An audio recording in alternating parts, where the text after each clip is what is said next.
Going to turn on the recording. So hi everybody, my name is Dr. Millie. Thanks so much for tuning in to this episode of Virtual Health Club. Today I'm going to be discussing intuition and your health, which is a super exciting topic. What I think is a super exciting topic. So hopefully you'll all like it. And we talk more and more about intuition. I've been personally Well, when I was a child, I experienced sympathy pains. So I was an empath when I was a child, which I didn't exactly know what that meant. I knew that it caused a lot of problems in my life. My parents thought they had to admit me to the hospital if I, watched a sad movie or saw a commercial or watched a skiing accident on television or anything that would just even replicate somebody being injured. I would feel all of that pain. And so, that's a type of intuition. And I think I blocked that off like many of us do when we're feeling extreme pain. So I stopped watching anything or hearing stories or, that would trigger me to feel pain. And also tried to distract myself from discussing it, although I did go to naturopathic college, and interestingly enough, when there is actually an emergency in front of me, I'm totally fine. I don't get sympathy pains. I just deal with the issue at hand. But I think it is really common that people who are clairvoyant or clairsentient or clairauditory, so that just means that you have a sixth sense of knowing either visually or feeling or hearing. And so I do have a sixth sense of physical, feeling pain, feeling other people's pain. And I think it's very common, especially when we're young, to run and dodge and avoid those kinds of experiences. But I do believe that everybody has these capabilities. It's just that we've explored them to different capacities. We welcome them or block them to certain extents. We learn how to use them for benefit. It's certainly, it's something that I've been working on throughout my practice, is this ability of mine to know when there's something's going wrong with somebody, and when somebody says the truth about themselves, I feel it. And so I have been able to, with working on my intuition, specifically, I've been working on my intuition for probably since 2007, really paying attention that it's something that I need to work on, because we've all had those experiences that we thought of somebody, we didn't reach out to them, and then, or we didn't say anything, and then something happened. And so we're going to be discussing this today, how to use it, how to harness it. And I definitely want to take questions at the end, because I feel like even though it is scientific, it's so personal and it's so individual as to how we get there. And although I do try to help my patients use their intuition, it is a training process, because we all have to train ourselves. I have to train myself to be intuitive, and then to also understand when somebody else needs to be intuitive and how they can train themselves to be intuitive. And so it is this process. But by now, what I know is that, so I don't block painful experiences anymore. I have the ability to kind of remove myself from having those sympathy pains, just by understanding that it's something that's happening to somebody else. And if I do feel pain, then I know that it's something that I'm alerted to, and I understand it, that it's something that I can use. When I'm in my office with my patients, people tell me that, or it's been said about me, that I can see through people, and I can't see through people. But what happens if somebody's telling me their story,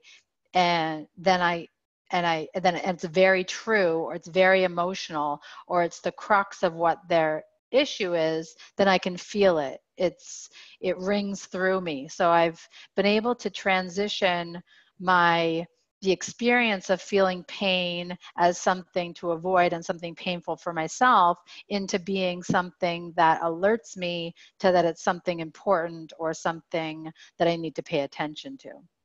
And intuition, they call it the gut, you get a gut feeling, or so we do relate it into the body. It is even just in these throwaway figures of speech.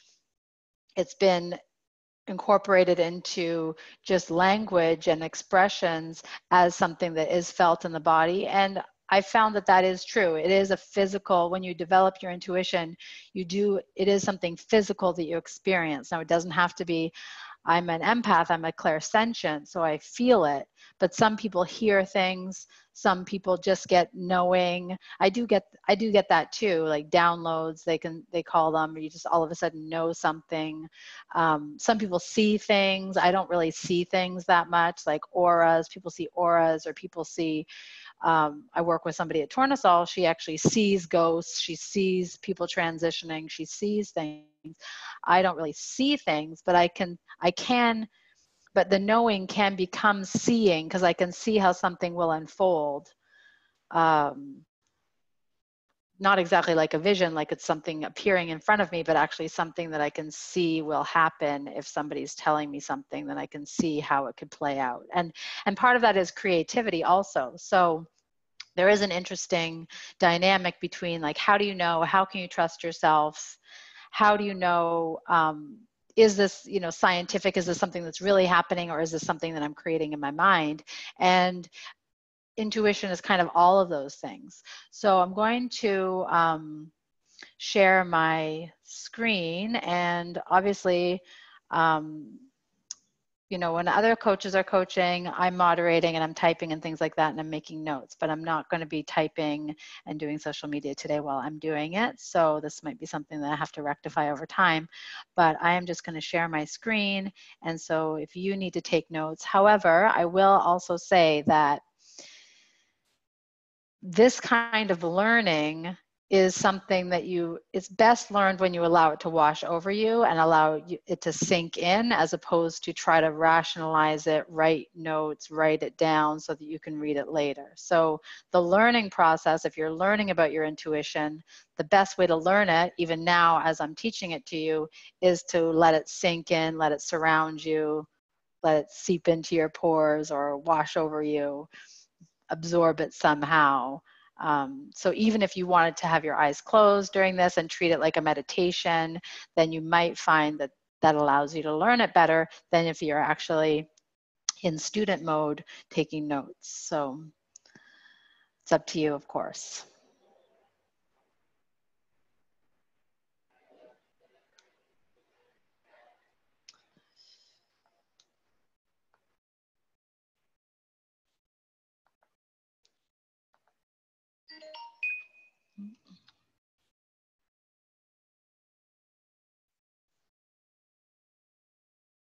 So let me turn off my phone, sorry.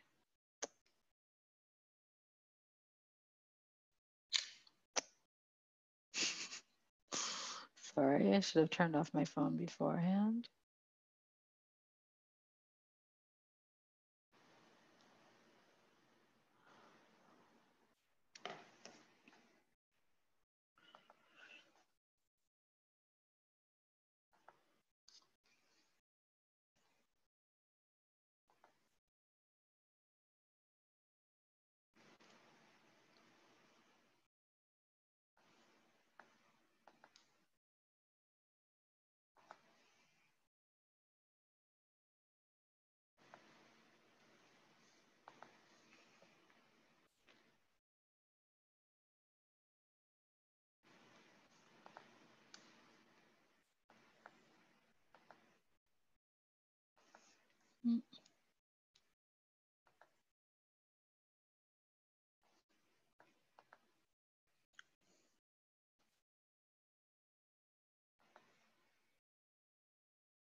I'm in Google Madness.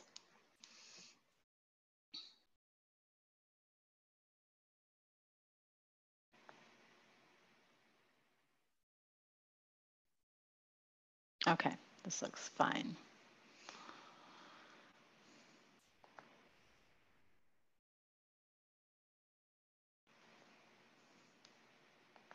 So the definition of intuition, what is intuition? Basically the crux of it, there's a couple of different definitions, but they're very, very similar because ultimately it's the ability to know something or even to understand it immediately without the need for logic or conscious reasoning. So you don't need to go through your lists to know, you don't need to weigh the pros and cons. Somehow you're guided to an answer immediately. So the synonyms for this first definition of intuition is instinct, intuitiveness, sixth sense, clairvoyance, and as I mentioned, it could be clairsentience or clairauditory, second sight, although often in chakras we're using our third eye. So sometimes people refer to that as well. So an intuition could also be a noun. It's a thing that one knows or considers an instinctive feeling rather than as a result of conscious reasoning. So it could be a hunch, could be a feeling in your bones. There's another example of it being incorporated into the body, sneaking suspicion, premonition. If you feel like you're intuiting something that's going to happen. Presentiment, so again, knowing before it really happens. And that's the case if, and so these types of intuitions come to us both when we're waking and when we're sleeping. The time to be, it is a mixture between our unconscious and our conscious. It's like our unconscious is delivering our conscious a message. And we're going to get into this as to where intuition comes from, whether it comes from inside or whether it comes from outside, and it can be inspired by both. But so again, this gut feeling, this gut instinct.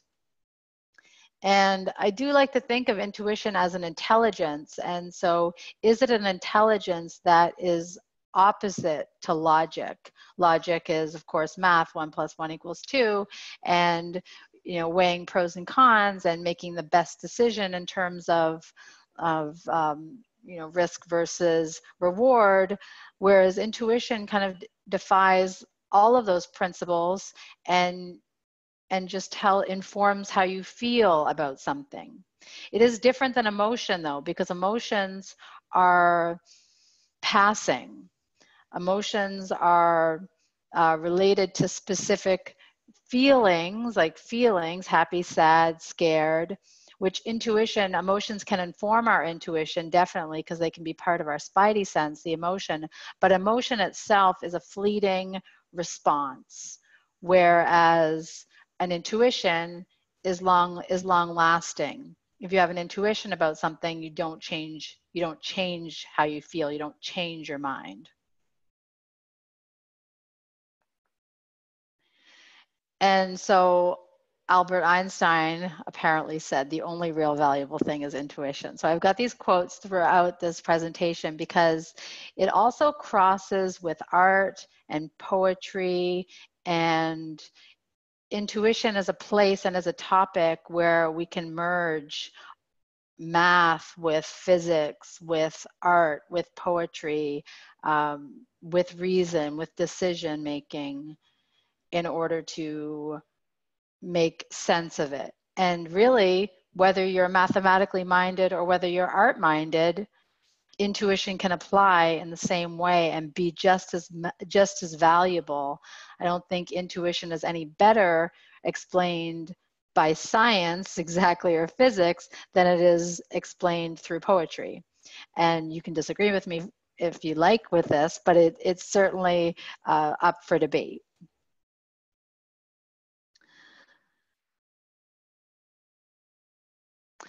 And so what are the benefits, because I do want this to be focused on health, what are the benefits of improving your intuition? So we can use intuition for all sorts of reasons. And in order to use intuition, we do have to understand it, but just look at some of the benefits. So it can make us more creative. And so when you look at your intuition, what your body, what your inner thoughts, when you're in quiet, what that's saying to you, then you start to have a communication with yourself. And this can unveil your personality, because And this might happen to you at certain times. Like for instance, this happens to me. Yes, it can happen to me when I'm in meditation, which is kind of a classic time in order to find our intuition. But for me, it really happens when I'm on the elliptical machine or on the cross trainer at the gym. That is when I find reliably I get the best epiphanies and when something comes clear to me. So this can also happen when you're walking. It can happen in hypnosis. It can happen when you're listening to music. It can happen just in quiet when you're by yourself with your dog or your cat. It can really happen at any time. It can happen during that sleep-wake period when you're waking up or when you're going to bed. Those are times when we're able to access our unconscious and access inner parts of ourselves without judging. And we'll talk about that more a little bit too. So as we become more aware and allow our intuition to express itself, we get to know ourselves better. We have creative thoughts that spring up. We can recognize deeper truths about ourselves, about our traumas, about why we do things, about patterns in our life, also about why we keep the lifestyle we do or why we feel a certain way about things. And so it enhances our creativity, both for our health and well-being, our mental state, but then also just towards our ability to express ourselves. It increases self-knowledge. So we become aware of our true personality. And sometimes we might think that as a child we had our true personality, and this can be true, although as a child we haven't had the experiences, and so our personality also develops out of experiences that we've had. And if you believe in past lives, and this could also be a culmination of past life experience as well as current life experience, but just increasing self-knowledge as to why you do things, why you think things, why you feel things. And increasing this self-knowledge, certain psychologists claim that these decisions actually can lead us towards our best decisions. And this increased self-knowledge can lead us towards our best decisions in life. And so when we're following our intuition, as opposed to making logical decisions. So again, better decision making. They did a study at the Max Planck Institute, which showed that intuitive decisions are those that are reached faster and are better, are long lasting. People don't regret them than just based on other reasons, other reasoning. Improved mental well-being. So yes, okay, so in order to access our intuition, we need to relax. And it also allows us to relax more when we're in touch with our intuition. Meditation can be a means to an end for understanding ourselves, for developing our intuition. But also, when we're comfortable with our intuition and what comes up, then we're actually able to go into better states of meditation, better states of relaxation, able to trust ourselves, able to not be so surprised when inner turmoil comes up, or past conflicts, or even painful points. And so going into deep meditation relaxation, of course, can help with depression, anxiety, but it also allows us to get on board with ourselves so that we're not having arguments or conflict with ourselves. Because ultimately, conflicts that we have with ourselves create a lot of strife and pain. And when we are on board with our intuition and allow ourselves to look at the darker parts of ourselves and in a non-judgmental way again, then this makes us feel better about ourselves. It allows us to let go of some of our anxieties or not go into those lows of depression. And it also allows us to trust ourselves better. And generally lower stress, increase happiness. And then, of course, intuition also allows us to improve our physical and emotional health. So it has a vast array of health benefits. We're going to talk about this throughout the conversation. And maybe you're wondering how to apply this to your own life. in a variety of ways. I'm going to talk about health mostly, but we're talking about all of the implications of using our intuition and developing our intuition. And so this can certainly help us make decisions in our work, in our home life, in our in our vacation, our leisure time, and ultimately the better that we can make these decisions, the more allowance we give ourselves to agree with ourselves and to make a decision from the right place, from this intuitive knowing place, then the less stress and strife we feel ultimately, and it just leads to a better existence with ourselves. So science is beginning to recognize the reality of intuition, which is the reality of intuition, because intuition is not something that we can really see. But with the introduction of quantum physics and with understanding that our brain is able to heal, but also that more than one thing can be going on at the same time, then science is starting to understand intuition and how we can premonish things and how we can use other senses other than just, the five senses, how we can use these greater senses, superior senses, higher senses, we call them sometimes, how these can help us and how our intuition develops from those. So you might want to reflect on a couple of things. Forbes magazine actually says that intuition is the best type of intelligence. So again, better than logic. So how do you feel about it? Do you feel that intelligence is built in the mind, or do you think that it's a matter of education and accumulation of knowledge that you have? Is logic, in fact, the opposite of intuition? And how can our intuition work with our logic? And logic I see as also what we can see and measure in the world, whereas intuition is kind of what we can't see and what we might not be able to measure. Are we spiritual beings, and does the spirituality of humanity have to do with intuition, or does intuition and intelligence that simply comes from a subconscious place, or do we have a soul, and is intuition an expression of our soul? Does this relate to other beings in the universe, or the potential for them, our relationship with them? Does it relate to our past lives? Do you believe in reincarnation? So all of these kinds of questions actually can surface when we're thinking about intuition.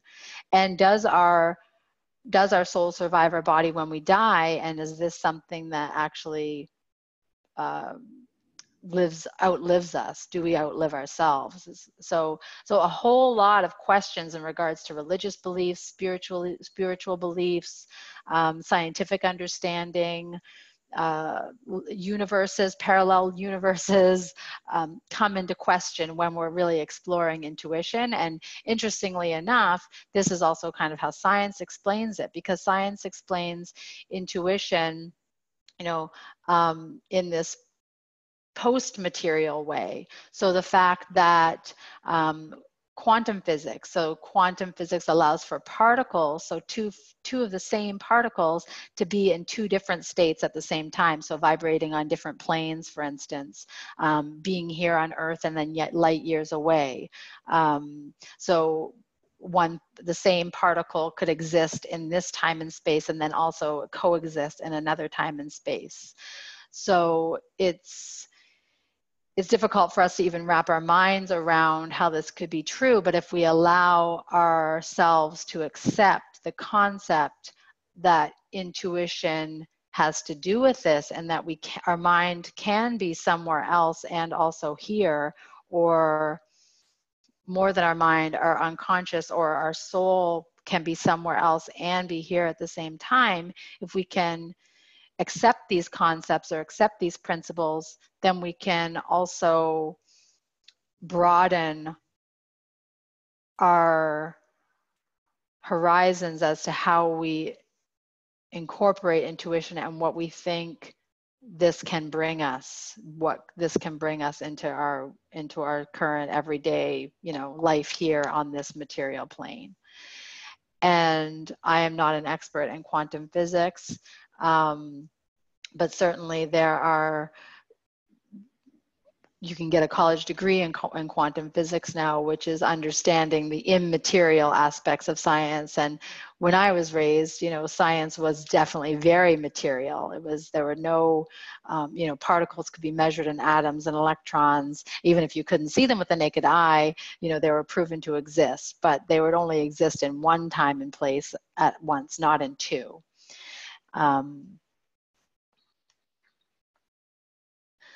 So how do we incorporate kind of all of this theoretical, even if it's based in science, is kind of so big that we can't grasp it, right? How do we kind of boil this down and make it useful in our everyday life?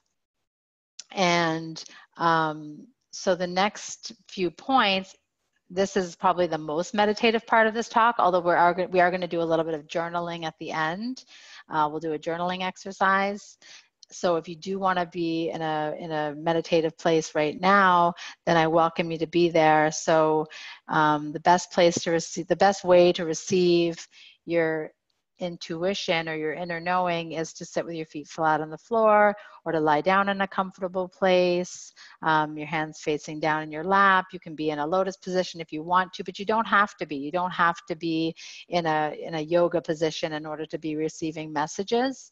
And the goal of this is to try to hear yourself from a different place than you normally do. We are very used to self-talk, and in order to understand more about ourselves and to be able to open up our intuition, we have to be able to become aware and to stop the self-talk that we always do.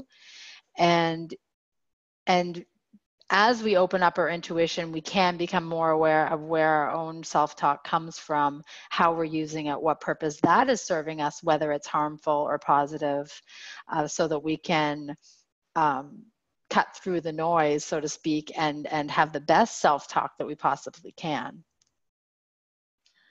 So 10 keys to intuition. So how to be intuitive. So in order to be intuitive, we have to realize how we are in our everyday life. Are we always trying to keep ourselves busy? Even when we're relaxing, are we busy? Are we talking? Are we talking on the phone? Are we on our phone? Are we seeking information? Are we consuming TV? Are we watching videos? Are we listening to music? Are we occupying our mind space? Because in order to be intuitive, we need to give ourselves space. And in order to give ourselves space so that we need to be relaxed. We need to feel receptive.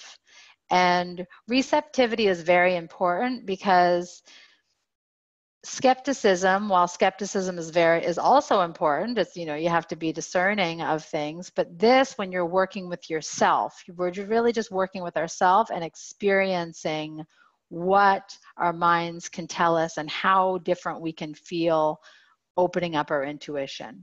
So we want to be receptive. We want to be open to what's going to come. We want to be passive so that we're not deflecting or blocking thoughts, images, memories, notions, ideas. We want to be open to everything that comes. So that's the first step. So can you just be open to receive? It's like you're waiting for something. And in order to wait for something, in order to get yourself into that relaxing state, you could use breathing. So you could use meditative tools. You could use breathing. You could use listening. You're going to open up your ears to what the room sounds like, to what your building sounds like, your house, your apartment building, your office. Open yourself up to the noises on the street.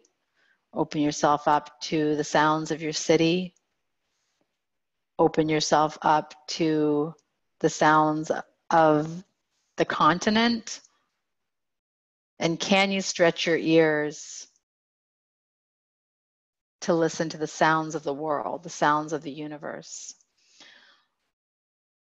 When we do these types of exercises, we allow ourselves to become creative and to become open and to become expansed. And it's very relaxing. And even you can hear it in my voice, how I've slowed down, just even describing what you can do in order to open yourself up and be more receptive. It also allows me to be more open and receptive.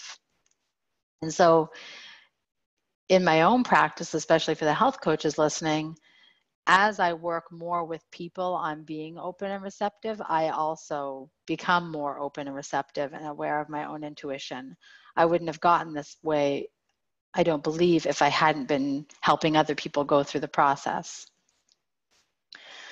So to use the intuitive part of your brain, so once you're open and receptive and it's okay, it's safe, it's feeling good. Of course, things can't always feel good, but your intuition informs you of what feels good and what does not feel good. And you can use your intuition for this. And so you want to let go of that part of your brain that's telling you about it. So we can always be having a conversation with ourselves that is like, oh, this doesn't really work. You don't really believe this. You don't really want to do this. You don't want to go there. You did this once and this happened. Anything, or how is this working? I don't understand quantum physics. I don't understand how that could be possible. So we can always be chattering, but that kind of chatter, we can do it anytime. So when we're trying to make a practice to open up our intuition, we just put all that down. Can you just lay all that down on a shelf somewhere, imaginary.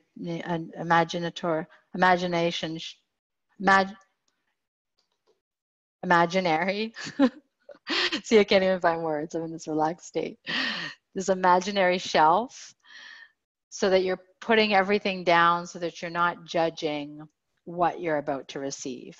Because we're so used to judging, and we judge ourselves and we judge our behavior and we judge other people and we feel judged and we have been judged, and our parents judged us or graded us, our teachers judged us and graded us. We're so used to being hyper vigilant about ourselves in space, and we don't realize that actually cuts ourselves off from really feeling who we are and really knowing who we are. So the intuitive part of our brain is open and non-judging. Open, passive, receptive, and non-judging.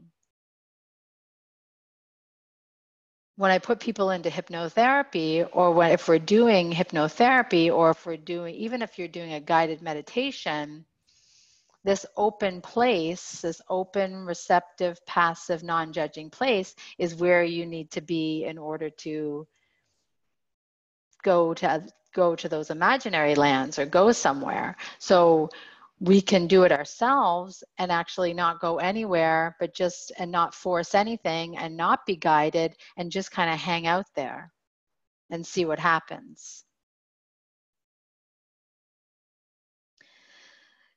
And then we see what comes in. Messages might come in. They might come in. You might get one big epiphany, like you've been working on something, you've been wondering about something, you've been like trying, like Winnie the Pooh, think, right? We can't make ourselves think. We have to allow the information to come however it's going to come. And when bits and pieces of it come, we don't say, oh, that's not good enough, or why can't I remember? I'm so dumb, or we should not do that. We can notice if we do that, and then put that aside and be non-judging again, and just allow those fragments and piecemeal information. It might come in symbols. So it might come in fragments of memories. It might come in a desire to do something or go somewhere. It might come in somebody's voice in our head. It might come in a song. It might come by all of a sudden wanting to do something, go somewhere new, listen to something, talk to someone. So it might come in, or it might come and be nonsensical. You might not be able to understand it. You might think of the color blue, or it might come as like, you want to be outside more, or you want to be at the beach, or you want to be at a restaurant, or you might want, instead of going straight, you turn a right, you go a different direction. So it might come in all these different ways. And again, it's non-judging. And but if the information comes and it's positive and it feels good and it feels inspiring, then you know that it's good and positive and inspiring. If it comes as a warning, if it comes like, oh, don't do that, and that's not your regular negative self-talk. So again, you want to know how you will learn more about how you judge yourself as you allow this information to come. But even as a warning, it should come and feel good, because it comes and feels relief, or comes and feels like certainty that it is true or it is good for you to even avoid something, or to not do something, or to stop doing something, or that you don't want to do something. Not like, oh, you shouldn't do this because of this and this. It doesn't come like that. It doesn't come with an explanation. That's your own judgment filling in the blanks.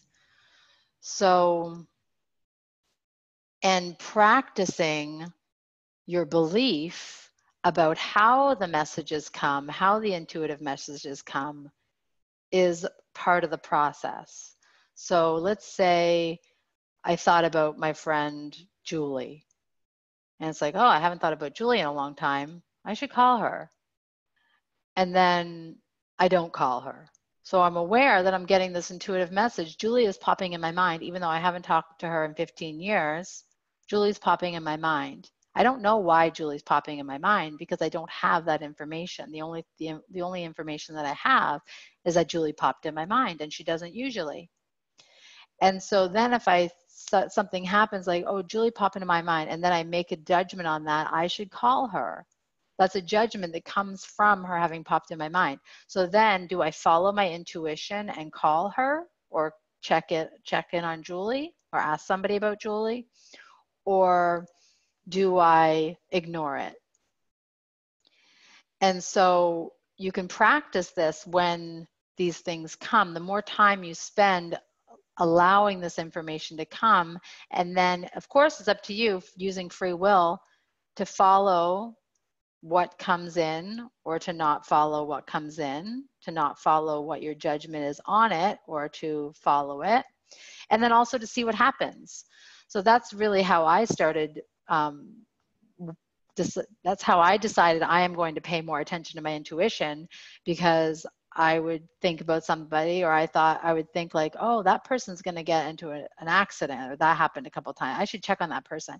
And then the person got into an accident. It wasn't anything severe, but it was just like, they got into an, oh, I wish I had called them. You know, I don't know if it would have prevented anything, but it's just a matter of, this is how it comes. At least this is how it comes for me, and this is how it comes for other people. So the belief is very important. The belief that you can receive the messages, and also that the belief that your awareness of the messages is important, is significant, either to you or to somebody else. Now, does it mean we're going to change the world every time we have an intuition? No, it doesn't necessarily mean that, but we practice. So at least think of it as a practice, because you're honing in on your own skill. This is how you practice developing your intuition.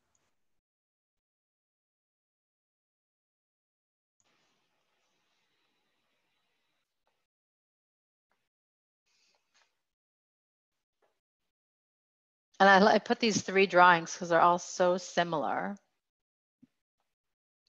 about intuition. but what's going on inside the mind and how important it is. So intuitive guidance can come from outside you. So I've talked about how it comes from inside. Sometimes does come as a gut feeling.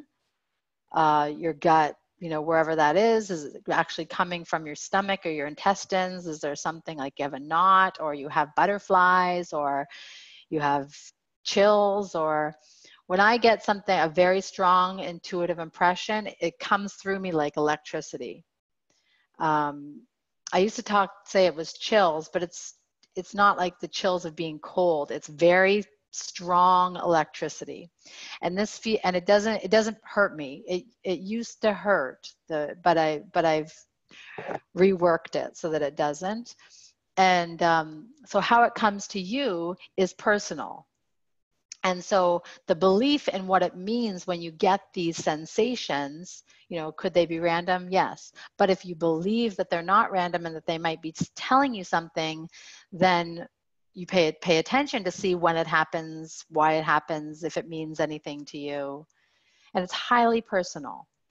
And but then also messages can come from outside. So somebody might say something to you and it reminds you of something you were thinking about. And so that could be called a coincidence or a synchronicity, or you might experience more coincidences or more synchronicities when you're starting to hone your intuition. And so it kind of, it feels like you're maybe smarter, or sometimes we say it's in flow because you're working with the universe and that these similar messages are coming to you, and they might not be any more significant than, oh, isn't that interesting? Oh, I heard that. I was thinking about that song and then I heard that song, and then you might think about the lyrics, or somebody said, or it could be a license plate, or there's other people who write about intuition and our connectedness with, if you think of it as a connectedness with the universe, or a connectedness of being in flow, is like going with the flow, of not having resistance against what is going on, of not blocking messages that you receive, of being open and passive and willing to go to places, even in your thoughts, that you might have thought were insignificant or unimportant just because you couldn't see the end of it, but being willing to go there and follow a new path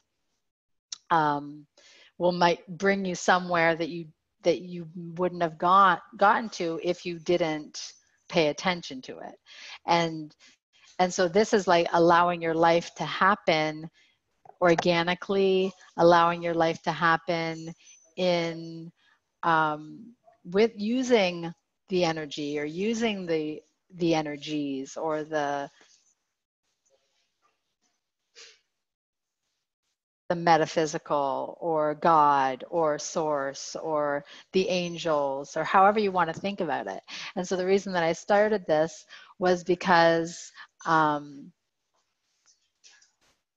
there's a dog right beside me. The reason that I started talking about this was because people also pay attention to different kinds of signs that they see in the universe. So people look at feathers, or butterflies, or birds, or as like messengers, or even just gifts from the universe, or just happy little accidents, reassuring them. Some people, I have an aunt, she considers dimes. She's always finding dimes, and she thinks that dimes guide her towards her path, because she feels like when she's feeling good and good things are happening to her, that she's always finding dimes. And so this could also be very individual, but there are some kind of themes, or some gifts from the universe or nature that people might regard as fairies, or gifts of luck, or it could be pennies, or people think called butterflies fairies, or just, so there's all these different things. And so you can take or leave any of that. But again, just being open to the possibilities that the universe is greater than you and is guiding you towards something, and having trust that these little things that are happy and positive and friendly are leading you somewhere that's good, that allows you to feel better, feel happy, feel positive, feel friendly, and also maybe end up somewhere where you need to be that you wouldn't have been otherwise, whether that's, just ending up at a party where you speak with somebody that you know, or you saw somebody that you know, or if it's, ending up at a job interview and getting a new job, or if it's ending up somewhere where you discover something about your health, or about your family, or about, it could be anything, right? Or you meet somebody and it's a love connection, or it could be anything, but using these symbols that are outside of ourselves and paying attention to those, as opposed to not paying attention. Because the other thing is that, and what I notice is that, for instance, butterflies. I mean, butterflies are the cutest, sweetest little things. And butterflies these days are all around me. And maybe butterflies are always around, I don't know. But it doesn't seem like butterflies are always around. And yesterday, a butterfly literally went like this and over my head. And ever since I'm in Toronto, ever since I've been in Toronto, there's just been butterflies all around me. And so that's just fun and cute. And it just kind of tells me, it's just reassuring. And it doesn't feel like anything it feels only positive. It doesn't feel anything negative. And so do you have to pay attention to butterflies? No. Do you have to believe that there's anything significant about butterflies? No. But in noticing them, you might also get some information or feel good. Even if it just allows you to feel good, like, oh, butterflies like me. I mean, that's a really good thing that butterflies like you. It doesn't mean you have good energy, or doesn't mean that you're radiating something, or you're attracting butterflies, or is it just random that butterflies happen to be around right now because it's fall or something? So how you interpret the information is also highly personal, right? But these are folklore, I'll call them folklore, symbols, metaphors for what we call being in flow, allowing outside guidance to lead you or to let you feel good. Then you can also get more personally invested in your own intuition by asking yourself questions. So you ask yourself a question, you ask your inner knowing a question, you ask your intuition a question, just by putting it out there. And this is also something that you have fun testing, or you have fun, testing the universe, but just even seriously, you can ask yourself anything. You can ask yourself for anything, like, when am I going to meet somebody? When am I going to get a new job? When am I going to win the lottery? When am I going? And so you can ask yourself anything. How this information gets delivered to you and be all of these things, both from inside, outside. Maybe it will be a no. Maybe it'll be, you're not going to win the lottery, so keep working. So it could be anything, but by asking yourself these questions, you also get to know yourself better. You get to know your path better, what the meaning of your life is, what the mission of your life is, how you can keep yourself in better health, how you can feel better about yourself. Should you eat this or not? It can be anything from big soul-searching questions that will maybe help define where you go, where you live, where you work, who you hang out with, to what should I eat for lunch? What should I eat for dinner? How should I spend my free time? Should I rest or should I exercise? Both are good for us, right? But is resting a better idea today, or is exercising a better idea today? Is eating a salad a better idea right now, or is eating cooked vegetables a better idea right now? Is having a piece of fish a better idea right now, or having beans a better idea right now? And so when we start to ask ourselves these answers, as opposed to what do, right? We scan the internet. And people come to me and ask me, of course, what they should be eating at every meal, and I'm happy to tell them. But ultimately, what I would like for that, where I would like for people to get is to this place of intuitive eating, where they ask them their own self, what should I eat today? What do I feel like today? And see what the information is. Now, if I'm always feeling like, you know, a candy bar and a popcorn, that's not necessarily my intuition talking. That's something else, because ultimately I'm going to have an argument with myself as to how I feel after I've eaten that, and maybe I'll feel, you know, guilty or something like that. And so when you ask yourself these questions, then you want to be prepared for all of the answer, not just like the yes, not just the quick answer that comes into your mind that sounds like it's from your daily patterns, the patterns that you're used to following, like not reactive, but rather a greater sense of goodness for you. Like, what is the greater good? What is the greater benefit for me in this? If I eat a piece of fish today, if I eat a piece of fish and cook vegetables right now, what is the greater? Well, that sounds like it's going to digest better. I don't feel like cooking it, but if I eat it, then I'm going to be satisfied, and I'm going to be full, and I'm going to be energized. Whereas if I eat, you know, the raw salad, well, maybe my digestion will act up, or maybe, you know, I won't feel good. And so, as I'm just creating examples, but even two healthy options, you could have a better intuition. You could check in with your own intuition as to what would feel better, or what would be better in that moment. And moment to moment, it might be different. And and also maybe I want a donut, and I haven't had a donut in a long time, and maybe I want a donut because I want to remember what it was like that time my mother made donuts, and I want to connect with that feeling. I want to connect with that emotion. I want to connect with that memory. And is that okay that I connect with that? Yes. And maybe I won't feel great physically after I have the donut, or maybe I'll want a donut every day. And so instead of having to ask ourselves every individual question, when we start asking ourselves these general questions and listening for their answer, then we're able to get to a place where we're being informed from all these different perspectives within ourselves, without it all having to be written out in text or delivered to ourselves in words. It can just be a knowing. And so this is an interesting place as to where the knowing comes from, because it ends up being something that you practice to get to that level of intelligence. So if intuition is the best intelligence, that Forbes magazine says intuition is the best kind of intelligence, it's also a practiced intelligence. It's not just something that you're born with and now you're paying attention to. And again, you can ask for clarity. So if you don't understand, if let's say, are the butterflies meaningful to me? Should I be paying attention to the butterflies? Should I be spending more time outside? Should I be following the butterflies? You can ask for clarity. You know, I'm getting a yes on eating that donut. Is that really what I should be doing?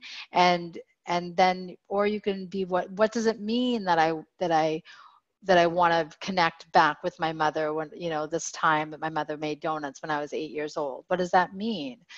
Is that beneficial for me? And so this involves spending time with ourselves in a different forum than we usually do. And unless you are already using intuition and used to asking and relating to yourself in these ways, I think that this is very different from how most of us spend our time communicating with ourselves, which is feeding ourselves programmed messages from the past or from the media, or an emotional reaction to something that we think we should be doing that we're doing wrong, or self-judgment or self-criticism. You know, why do I always feel like this? Or why did this go wrong? And then also focusing on negatives. We focus a lot on negatives when we are not coming from a place of intuition.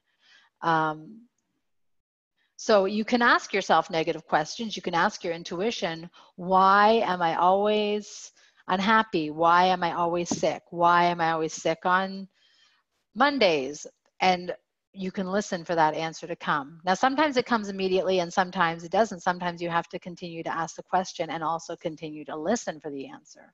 And then when you get the answer, it's because you don't like your job. It's because you need to change your job. It's because you didn't satisfy yourself on the weekend. It's because you didn't relax enough. It's because you didn't spend time doing things that made you happy, or it's because because you need to change your environment. Whatever the answer is, then you can make a decision as to whether or not you want to act on it.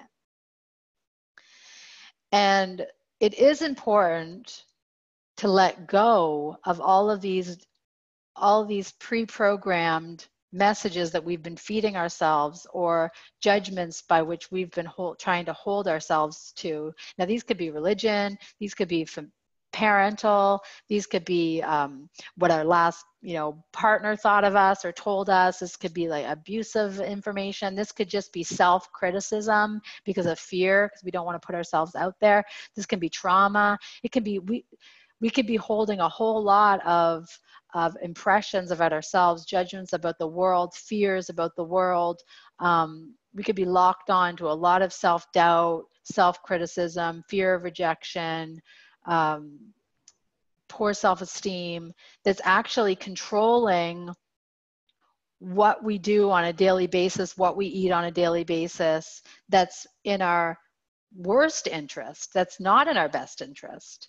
And this is the concept of self-sabotaging, or not being able to make change for ourselves because we're unable to let go. And it's only up to us. We can get help from professionals, and we can seek support, of course, and everybody needs support. But it only comes from you to decide whether or not you want to let go of those pre-programmed messages so that you can move on to something else and be something else. And this is where the concept of I'm just a little bit ahead of myself. This is where the concept of neuroplasticity comes from, where we can heal our brain by introducing new thoughts, new patterns, making changes for ourselves by carving out new paths for ourselves. But we have to let go of the old in order to receive the new. We have to be willing to, we can know that what we're saying to ourselves, like, I hate my body, so therefore I'm just going to do this, or we can know that that's bad for us. We can know that that's having a negative effect on us. But if we're not willing to let it go and set it down, then we're not going to be able to find something new that's better for us. It's not just going to magically overturn. This is one reason why people talk about mantras or TM, transcendental meditation, because those give us mantras for ourselves that, you practice it and fake it till you make it kind of thing. Like, you say it over and over to yourself, a new positive statement or a new positive assessment. And if you say it enough, hopefully you'll believe it, right? And so, whereas intuition is not about creating a new program, it's about disengaging the past programs that were locked into ourselves so that we can feed off of the inspiration that comes to us in the moment. It does take courage to do it, but the good thing about it is that we can practice it in little ways as we become more comfortable, and the more positive effects we experience from it, then we can use it more and more. Or we can leave it also, but the intuition is coming from yourself. It's your deeper self-knowing. So I do believe it's in everybody's best interest to try it out. I do believe it actually impacts our health more than anything else. I actually think that pre-programmed information, regardless of what we're eating, regardless of how we change our outside, if our mind is still programmed, then we're still going to be sick. Because ultimately, it's our minds that keep us locked into who we are, what we are, our self-identity. And yes, changing our behaviors and changing our patterns and our habits For instance, if I give somebody, you know, a diet and I give somebody some suggestions of what to do with lifestyle, but the person has to do it, but then they also have to feel it out for themselves to see how it's changing them and let go of other things that they used to do in order to really break through and become healthier and recover from illness. So we think of if we think of uh, radical change, radical remission. If any of you read that book by Natasha Turner, I think. She studied cancer patients who radically healed, went into radical remission. And in order to go into radical remission, we have to do something that's radically different. So they radically changed their diet. They radically went on herbs. They radically started meditating. They radically changed their sleep habits. So oftentimes in order to radically change, we really do, to get radical change, we have to do something that's radically different. And you have to put yourself into that. You have to make the decision that you're going to do that. You can't just kind of like go with the, you know, just fake the motions, go through the motions. So letting go. And then outside tools are really interesting. They can be really helpful. And so I've certainly read angel cards for people, using a dowsing crystal where you, it's a crystal and you ask it to give you yes and no messages. And if it goes in the counterclockwise, it's a yes. And if it goes in the clockwise, it's a no. Or you can program it however you want. People, you know, use astrology or just different kinds of like occult tools. And this can help us because this can help us have confidence in what we're doing and what we're seeing and in what we're feeling about how we're starting to conduct our lives differently. And the note here is that the ego is 100% non-psychic. Our ego is a very important protection mechanism for us. Our ego is part of our personality. It's been built in order to protect us, in order to help us form our boundaries and help us know ourselves as different from other people, and to help us keep ourselves separate. However, it is not an intuitive force. Our ego is deflective, is divisive. Excuse me. Sneezing can also be a sign. So if we're very fragile, if we're very damaged, then we can need to rely on our ego, and we all do need our ego. In order to know how separate we are and that we're not, you know, somebody else's possession or something. However, in order to be healthy and to use free will, then we also need to put our ego aside so we can move on from that, so that we can understand really what's best for us. And our ego doesn't know what's best for us. Our ego only knows the boundaries of where we are separate from other people. And ego, in terms of how we use it colloquially, and being arrogant or egotistical, you know, self-serving, that's kind of different. That means self-serving in a selfish way. But of course, we all need to be self-serving in terms of taking care of ourselves before, you know, we can really, and loving ourselves before we can really extend that to somebody else. So the danger of using tools is that we can also delude ourselves and avoid doing things that we need to do or that we know we need to do, because we can read into tools, we can read into cards, we can read into messages. We can always do that. We can always read into things in order to keep things the same. And if you're doing that because you're not ready to change, then that's totally fine too, right? Like we all have it, there's always a timing. But it's to know that you're doing that so that you can, when you are ready, not use crutches to keep ourselves the same anymore, but to evolve. And evolving actually feels very good. Again, when you're doing it intuitively, it feels very good. That's how you know that it's good for you, is that it feels good. You lean into it. You want to go there. And you might have reservations in your mind because it might be different and there might be fears and it might not, but you can also wait until it feels better or until it feels like the right time. And so we can also know things about ourselves. Like, I know some point I'm going to live there. I know at some point I'm going to reach out to that person, but it just might not be the right time yet. Or I know at some point I'm going to get lucky or something, something's going to happen. And it feels good. It's positive. Now, if you know at some point something, when I was 20, I thought I was going to die of cancer. And so I devoted, and I had good reason to think I was going to die of cancer. And so I devoted myself to keeping myself healthy to avoid getting cancer. And I think part of that was intuitive, that I created an entire life and career out of helping other people be healthy, and also in that keeping and being healthy myself so that I could avoid cancer. So we can use also negative things to help shape our life in a positive way. And so I know I'm speaking very generally. It's the only way I can really speak about it because, again, everybody's so different.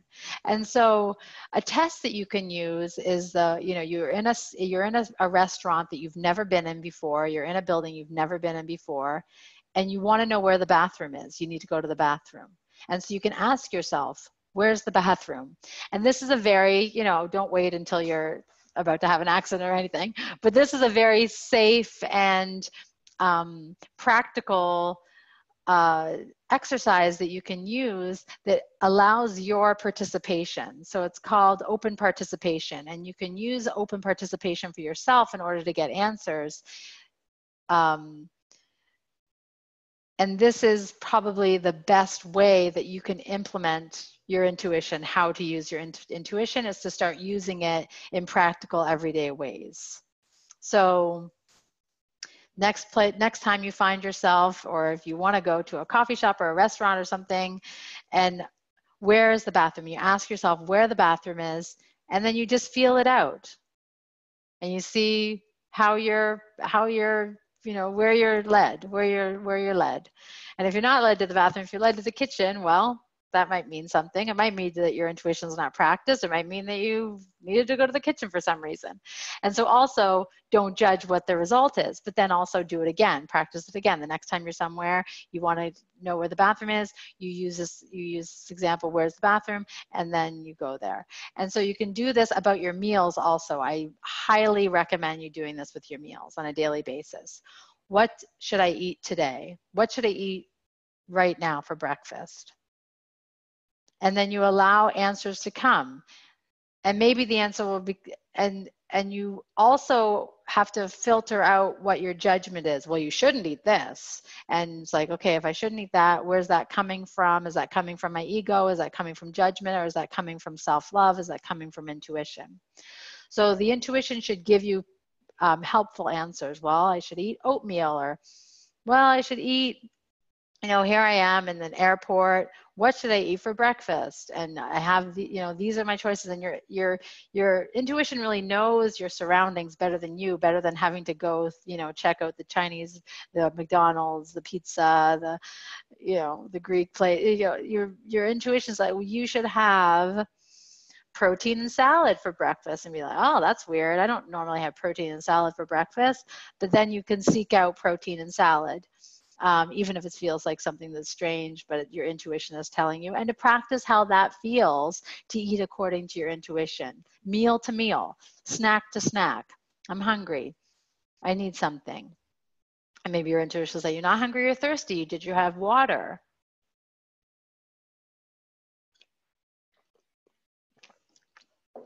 And then you drink water. And then you see if you're hungry still, or I really need something sweet. And then you can check your intuition. Do I need something sweet? What do I need? Oh, I need an apple. And just check meal to meal. So that's a very practical way to use your intuition. And so this concept of neuroplasticity is that our brains have the ability to heal, but also to reorganize. So I can go from thinking that I'm a person who's going to get cancer and die from cancer into being a person who knows that I'm not going to get cancer, that I'm going to live for a long life till 120. I mean, I really thought when I was 20 that I was going to die when I was 30. And now that I'm 43, and it's not just a matter of, you know, having survived 30, I wasn't like clenching my, you know, myself every day thinking I was going to die. I actually took steps, big steps, to make it so that I wasn't going to, you know, die of cancer, knowing I'm going to know that I'm don't have this issue, or go to the doctor for checkups, or eat healthy, or take my supplements and do all the small checkups, and feel healthy and keep myself from getting colds and flus, and figure out why I get colds and flus and how to avoid getting colds and flus for myself. And so always working on how to approach feeling myself better. If I'm feeling burnt out, you know, like tired, extra tired or stressed out, then doing things to help my body recover so that I'm not tired all the time. And we can become better, even more aware on a micro level of what feeling healthy means as we move towards that. Because we might just think healthy is, you know, not getting a cold 6 times a year. Then I don't get colds anymore, so I'm healthy. Well, that might mean you're healthy, but it also might just mean you have something else that's a problem. So we can check deeper. Okay, so if I'm not getting colds, am I healthy? Do I have other viruses? Do I have bacteria? How's my digestion? Do I have pain? How's my mental health? Am I happy when I wake up? And becoming, you know, am I being fulfilled? Am I fulfilling my life? Do I have confidence? Do I have a mission? Do I feel like I'm on the right trajectory in my life? Do I have good relationships? And so, not to drive yourself crazy, these are things that happen over time.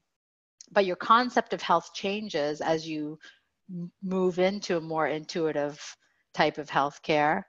And also it can get more defined so that you're more able to adjust yourself to different problems that come up, and actually be ahead of it, on top of it, instead of having to let yourself get sick so that you can then correct it. You can actually prevent things from happening.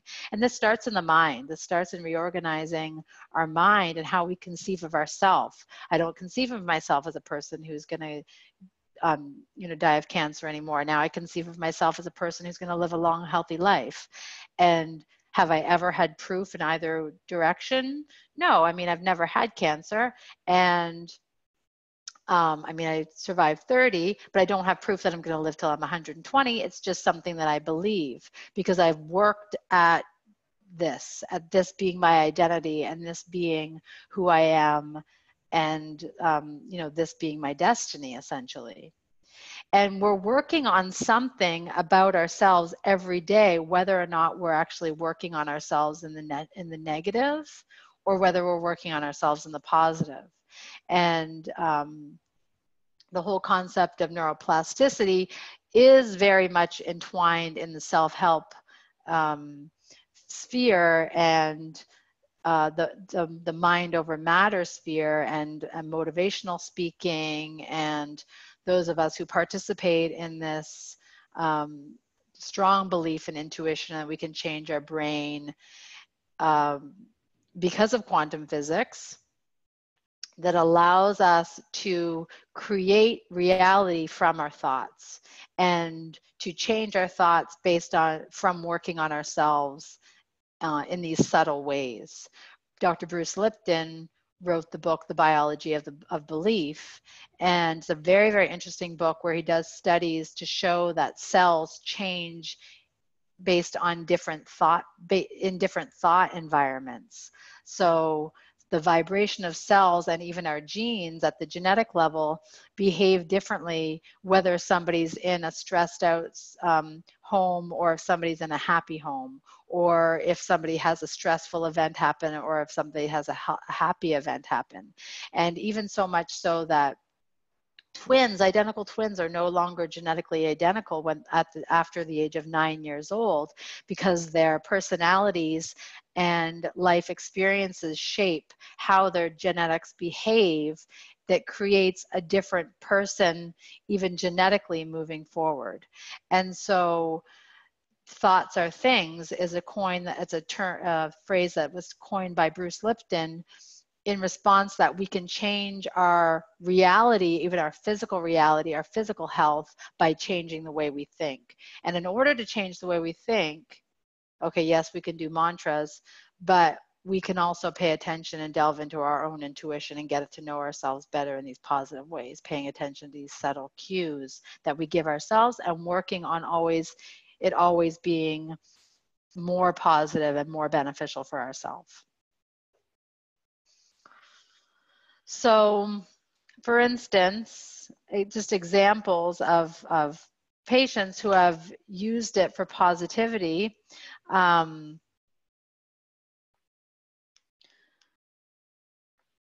So John's enhanced sensitivity. So John had a history of cold sores, which would make him ill for days. And cold sores are traditionally, this is the herpes virus, typically comes on when people are worn out, tired, stressed out. And he started paying attention to his intuition. He started paying attention to when he was run down, his sensitivity, his emotions, his willingness to listen to his body when he was feeling tired, when he was feeling stressed, when he was different headaches, different indigestion, and his both his subtle chemistry understanding grew of like what his body needs in terms of nutrition and like vegetables and meat and for nutrients as opposed to sugar. And he was relying a lot on coffee and pastries. Started adjusting his schedule, reduced his stress before a cold sore, would be able to anticipate when a cold sore, not because he would even get the tingling, he started being able to understand when his life was in such a state that would bring on a cold sore. So if he had a couple of nights in a row where he didn't sleep a lot, he was at work for too long, he didn't have a good lunch, not having a good lunch would lead to not having a good dinner. And so then he was able to preempt having cold sores. And so this is all about, the attitudes John changed about himself and the attitude he changed about the role of work in his life and the attitude of how he identified stress, which, before he wasn't even understanding what stress meant.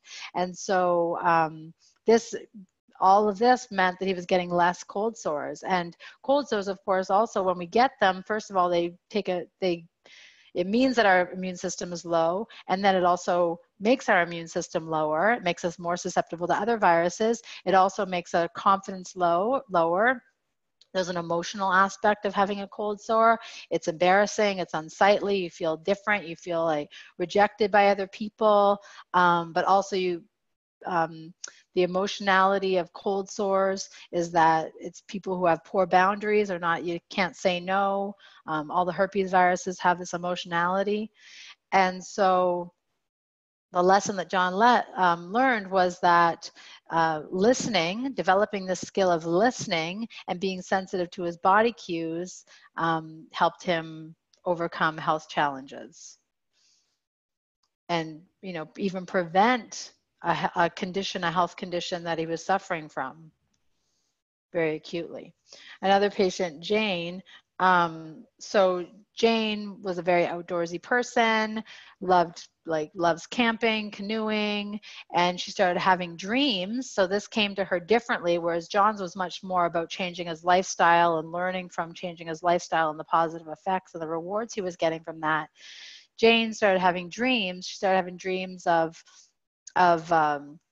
being on a cruise ship. And she thought that was so strange. She was judging herself for the longest time that she was not the cruise type. What did this mean about her? Is she becoming materialistic? Was it about wealth and all this? She's had like a whole lot of she kind of made herself a little bit crazy for a while trying to figure this out and judging herself. But then she kind of decided to put those down. We worked on that.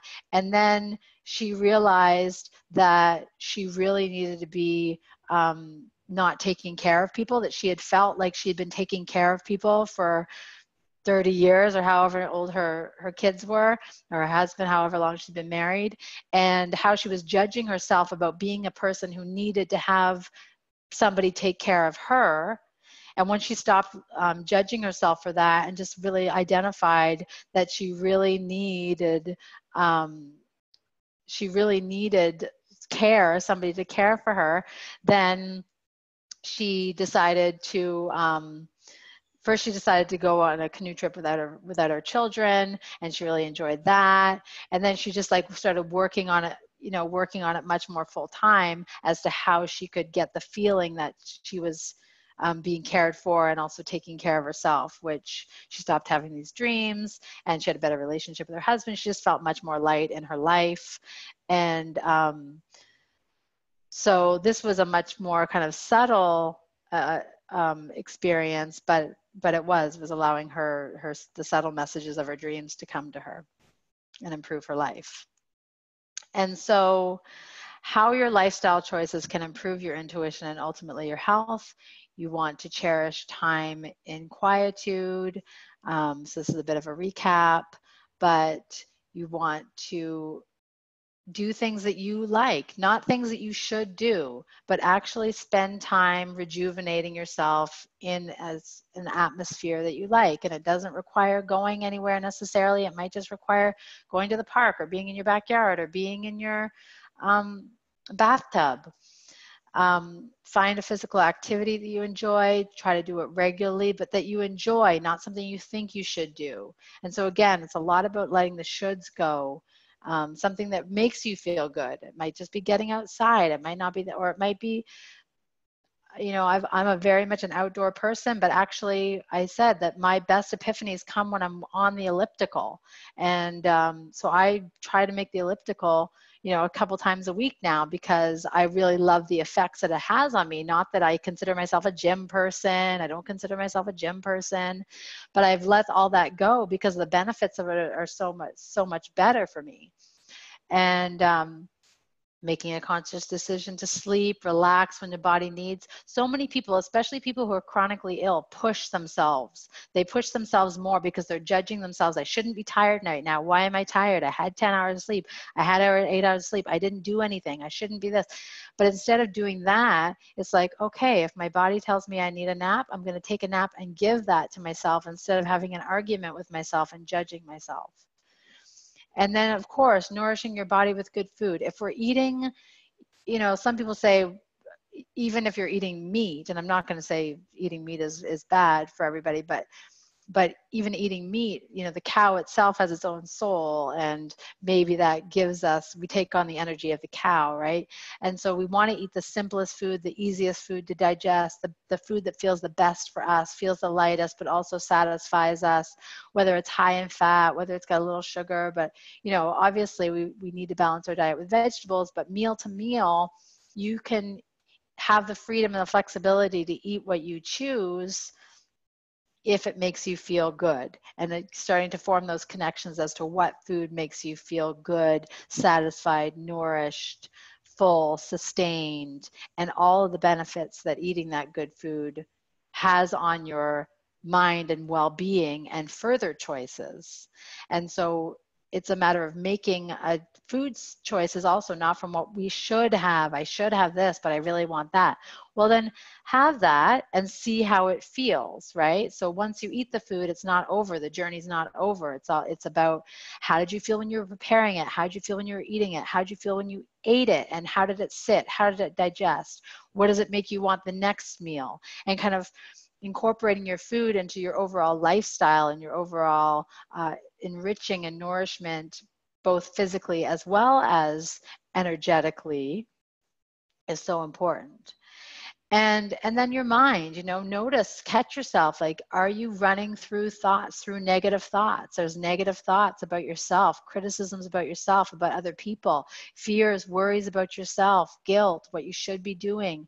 Is this what occupies your mind? Because you want to, if your thoughts are not good, thoughts are things. So if your thoughts are bad, then you're going to feel bad, and ultimately your health is going to be bad too.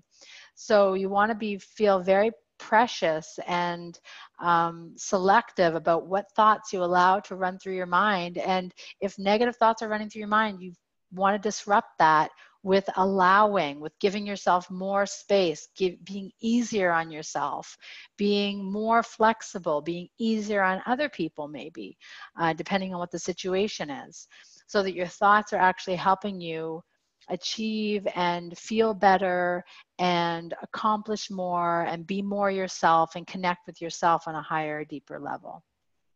So I know I've taken 90 minutes of your time, but this is just the last exercise, and so you can do it now if you have pen and paper on you, or if you have one of these, new way of taking notes. What is your intuition telling you now?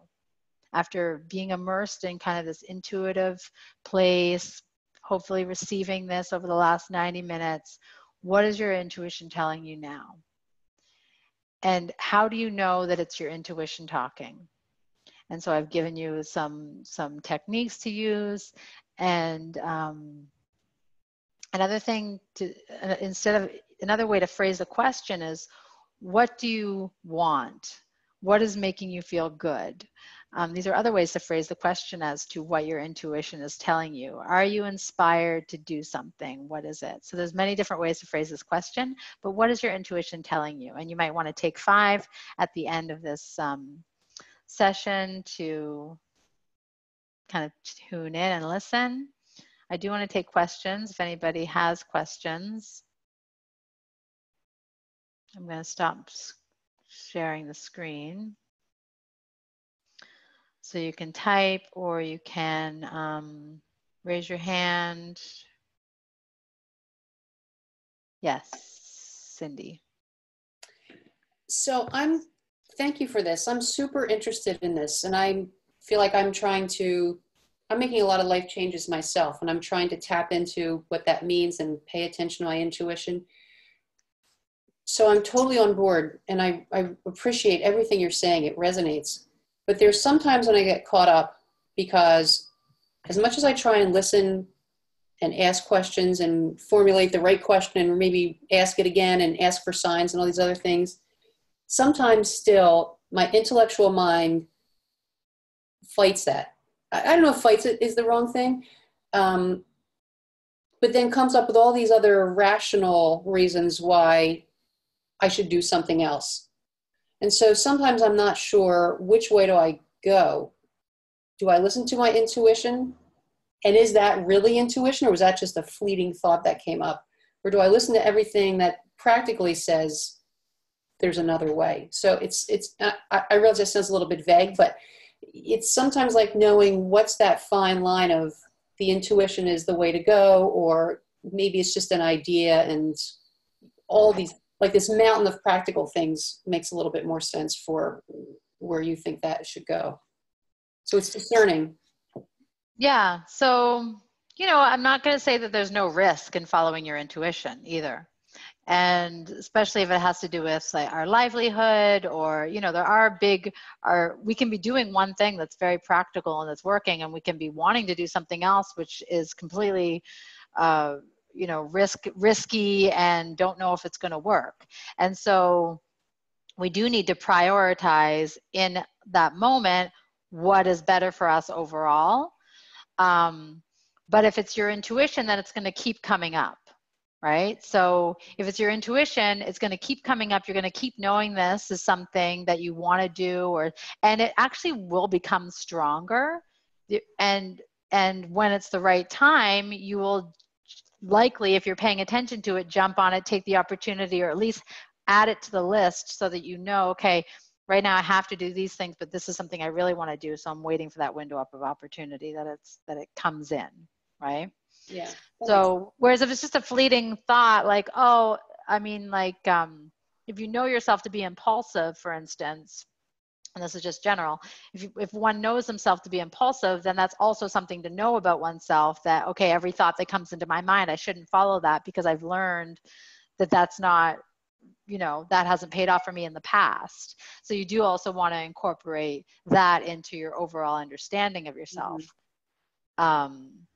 So your intuition shouldn't put you in danger, right? You still do need your logical mind. We do need it, because we need to make sure